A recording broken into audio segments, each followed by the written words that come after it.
লাগছে কেন লাগছে এখানে আপনার লাইটও লাগছে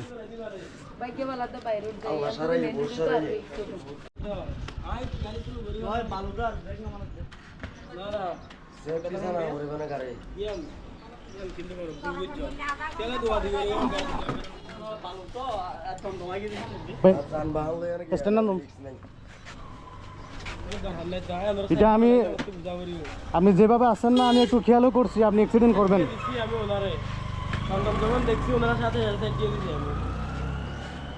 এত তাড়াহুড়া করার কি আছে? ভাই একটা আছে, ভাই ওই সাইডে গেছে।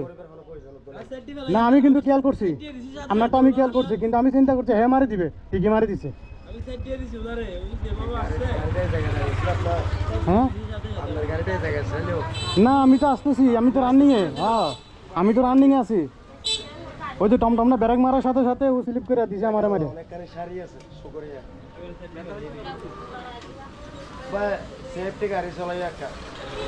আপনার লাগছে কোথায়? আপনার গাড়ি তো শেষ। কেন লাগছে এখানে আপনার লাইটও লাগছে।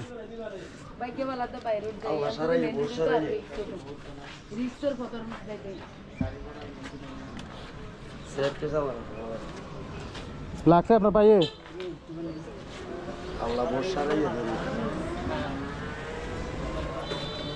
এটা হচ্ছে বাই রুট, মেইন রুটও না।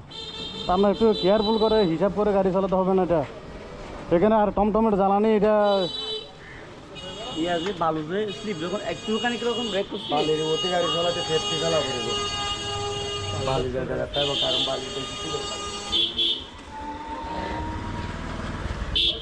কই ডাক্তারের কাছে যেতে হবে আপনার? হ্যাঁ বাসা কই আপনার? ও বাসা কই আপনার? এই সামনের বাসা দিকে তো এইভাবে গাড়ি চালাচ্ছেন আমার মনে হয়। আমি দুঃখী বরাবর বুঝছেন, আপনার জন্য যাই না না আপনি গেছেন রং সাইডে। শুনেন আমি বলি, আমরা ওই যে ওই বাইও ঠিকই সাইডে আছে, ওই টমটমের সাইডে গেছে, আপনি আছেন রং সাইডে, এই জন্য টমটমের সাথে আপনার এই যে সংঘর্ষটা হয়েছে। নাম কি আপনার? সাব্বির।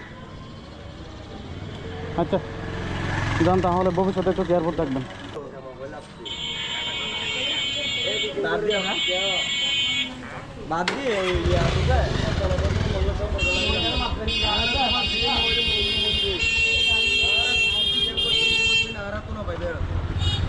পনেরো থেকে 25 ছোটো ভাইয়েরা, এই বয়সটা আপনাদের কাছে খুবই ইম্পর্টেন্ট। এই বয়সে রং সাইডে বাইক রাইড করে লাইফটা শেষ করে দেওয়ার কোনো মায়নে হয় না। অবশ্যই আপনারা জানেন সময়ের চেয়ে জীবনের মূল্য অনেক বেশি। কিছুদিন আগে চকরিয়া ব্রিজের মধ্যে দুইটা ছেলে রং সাইডে বাইক রাইড করার কারণে অ্যাক্সিডেন্ট করে। ঘটনাস্থলে একটা ছেলে নিহত হয়, আরেকটা ছেলেকে হাসপাতালে প্রেরণ করা হয়। ও বাঁচবে কিনা আল্লাহ ভালো জানে। তো আমি এই জন্য বলতেছি, আপনাদের দিকে পুরা ফ্যামিলি থাকিয়ে আছে। গুড লাক ছোটো ভাইয়েরা।